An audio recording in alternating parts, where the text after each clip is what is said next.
What's up, YouTube? It's Derek McCutcheon, the founder and CEO of Panther Magazine. Thanks for checking out the Panther Magazine YouTube channel. So a few weeks ago, I had some problems with my 2003 Mercury Grand Marquis due to the registration not being renewed on the car. Some advice for those that travel a lot via behind the wheel road tripping: make sure that you pay your tolls as soon as you get them. You don't want to wait, you don't want to procrastinate, because this all happened because of 2 tolls that I didn't pay right away. I had a few fees on my registration. They were both tolls. One toll was for a toll in Virginia, which can only date back to 2023 because I haven't been down that far in the south since 23.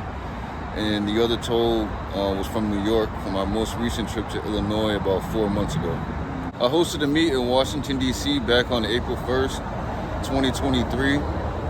So that's probably where that Virginia toll came from. And the New York toll was from Illinois. Like I said, I had to drive from Massachusetts through the New York State Thruway, and that was a toll also.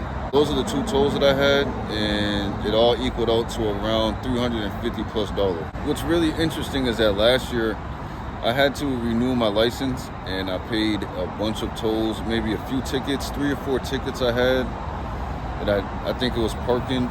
So I don't know where I was at.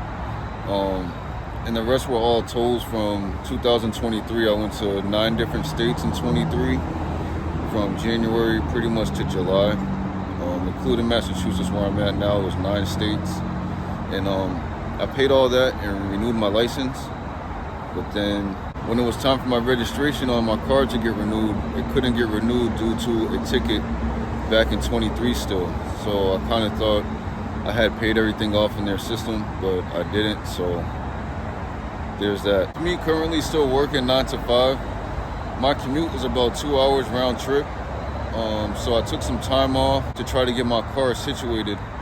So I booked a rental for a week, and I set a appointment for the R&V, which was at the end of that week.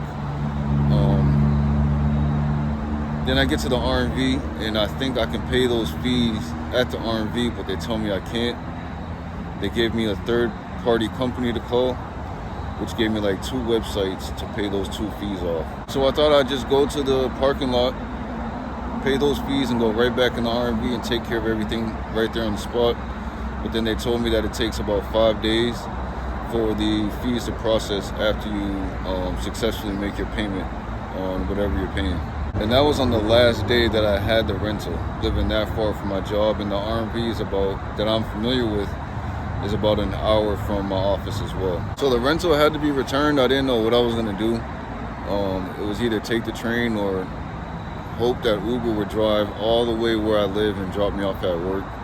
And that's what led to Andrew letting me use his 2008 Lincoln Town Car L, which is also one of the most recent videos here on the Panther Magazine YouTube channel. Now everything is about timing, finding the time to go to the R&V before they close. My 9 to 5 schedule is pretty busy. I work about 6 days a week for the most part, and I do work my days off often, so I'm trying to catch the R&V before it closes. During this 3 weeks, maybe close to a month that I didn't have my car, the tow yard was charging me $35 a day for storage, plus the other fees for getting towed in the first place.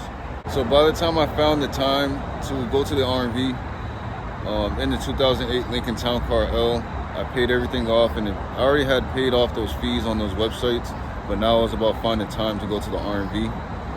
So by the time I got to the R&V and got everything I needed, then went to the tow yard, they wanted $1,370 for me to get my car out the tow yard. I know it's getting dark. I had some other things going on before I did this video.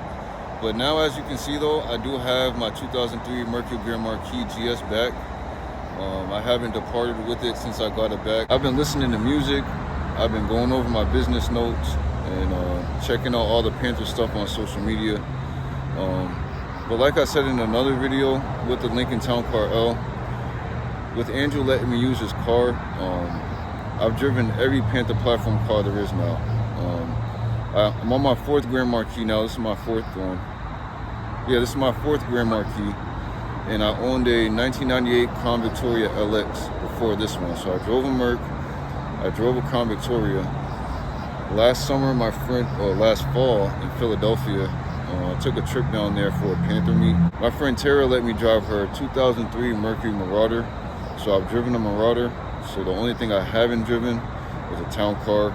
And with all this that happened, I got to drive a town car. So big thank you to Andrew for completing my experience of driving every Panther platform car. I can definitely say I am more of a Mercury guy.